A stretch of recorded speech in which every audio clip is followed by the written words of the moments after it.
Bonsoir Rémi Chabou. Bonsoir. Merci d'être avec nous sur BFM Lyon. Vous êtes sapeur-pompier à la caserne de Saint-Priest, secrétaire national du syndicat Sud SDIS. Et en cette rentrée, vous alertez, les sapeurs-pompiers du Rhône souffrent du manque d'effectifs. Aujourd'hui, on peut dire que toutes les casernes du Rhône sont concernées par ce problème. Oui, et au-delà même des casernes du Rhône, c'est toutes les casernes au niveau national. Peut-être poser un postulat. Aujourd'hui, les sapeurs-pompiers en France, c'est 4 300 000 interventions par an. C'est une intervention toutes les 6 secondes qui sont réalisées par des sapeurs-pompiers volontaires, à hauteur de 197 000 pompiers volontaires, 43 000 pompiers professionnels et bien sûr les 11 000 pompiers militaires de la brigade des pompiers de Paris et du bataillon de Marseille. Aujourd'hui, ce que nous constatons, c'est que nous avons une charge très très élevée d'un point de vue opérationnel pour ce qu'on appelle le risque courant, ce qui représente 85% de secours à victimes, donc la fameuse ambulance que vous croisez régulièrement. Et puis de l'incendie et du risque divers. Il faut rappeler également que les missions des sapeurs-pompiers, c'est la préservation des personnes, bien évidemment, des biens et de l'environnement. Aujourd'hui, un exemple, par exemple, sur la caserne de Villeurbanne-la-Douai, j'ai vu qu'il y avait 6 à 9 pompiers par jour pour 6 000 interventions par an. Évidemment, on se rend bien compte qu'il y a un manque cruel d'effectifs. Est-ce que vous arrivez à chiffrer aujourd'hui dans le Rhône, par exemple? Vous êtes combien? Il en faudrait combien?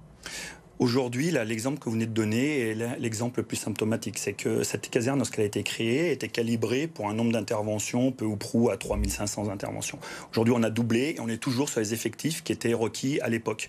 Il est urgent, selon nous, de poser à plat la question des effectifs parce que le risque courant aujourd'hui sur l'agglomération lyonnaise est extrêmement élevé. La caserne que vous citez, la Douai, est une des charges opérationnelles la plus élevée en France. C'est peut-être important de le citer.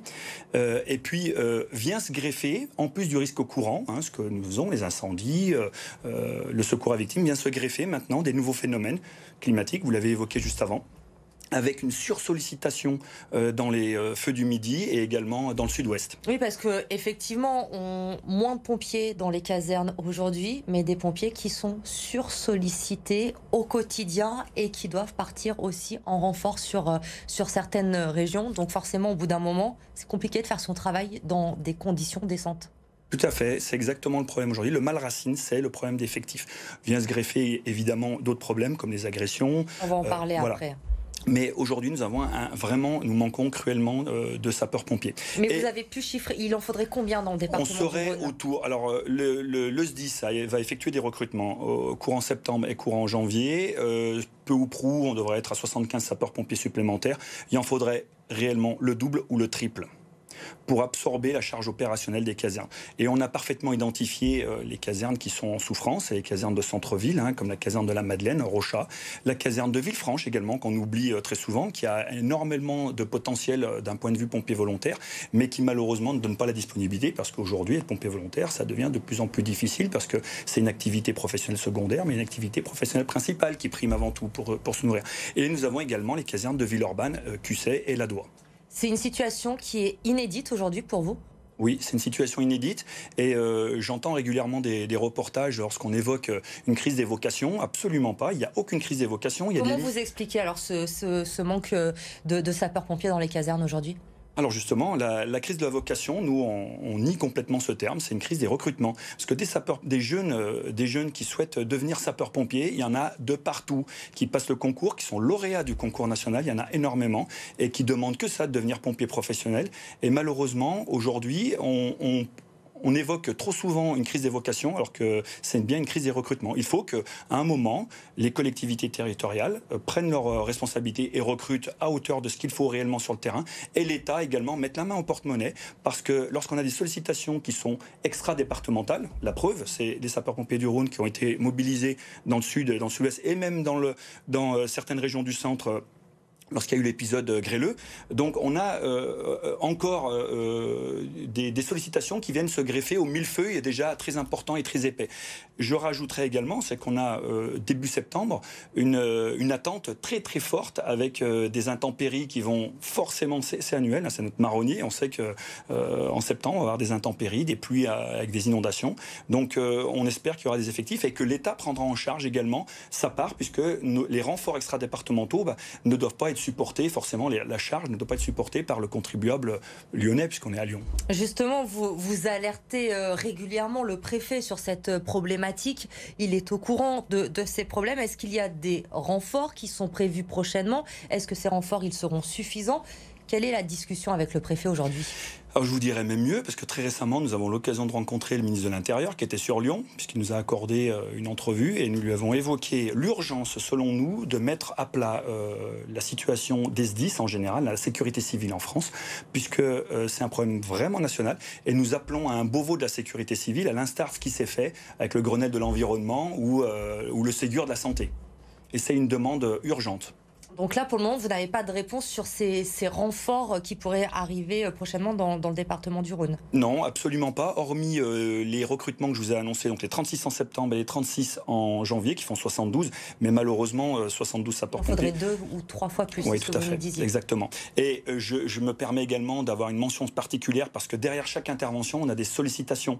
Et ces sollicitations, le réceptacle, c'est nos collègues du 18 et du 112, qui, eux, dans l'agglomération lyonnaise, dépassent les 400 000 appels par an. C'est énorme pour 140 000 interventions annuelles.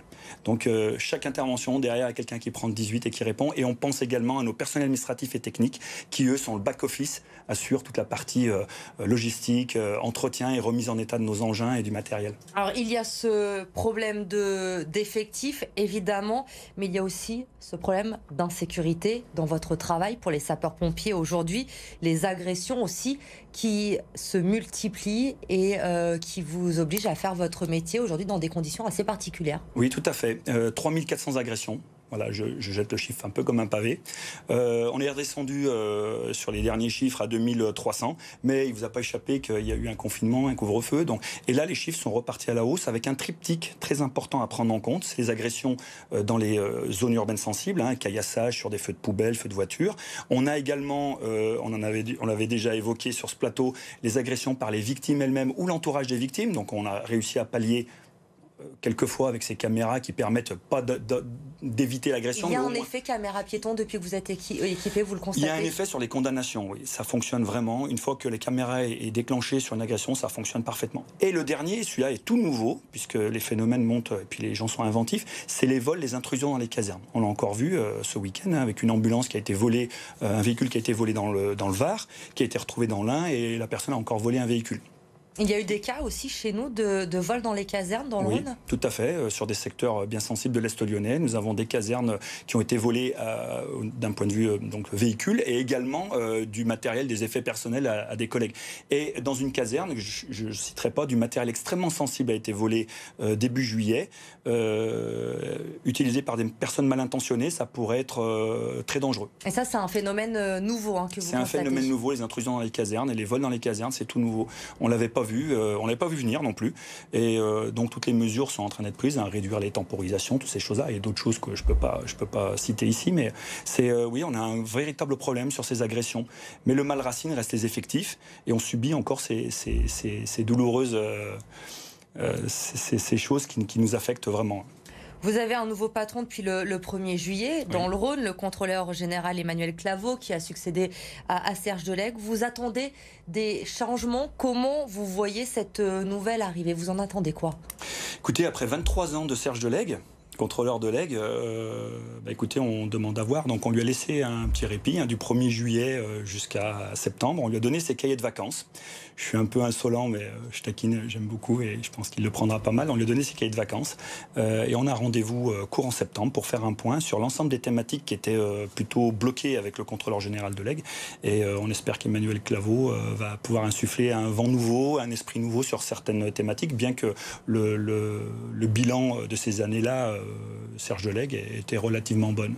Merci Rémi Chabot d'être venu ce soir sur BFM Lyon. Donc pour parler de la condition des sapeurs-pompiers, vous l'avez compris, manque de sapeurs-pompiers dans le Rhône. Les pompiers qui demandent des recrutements d'urgence.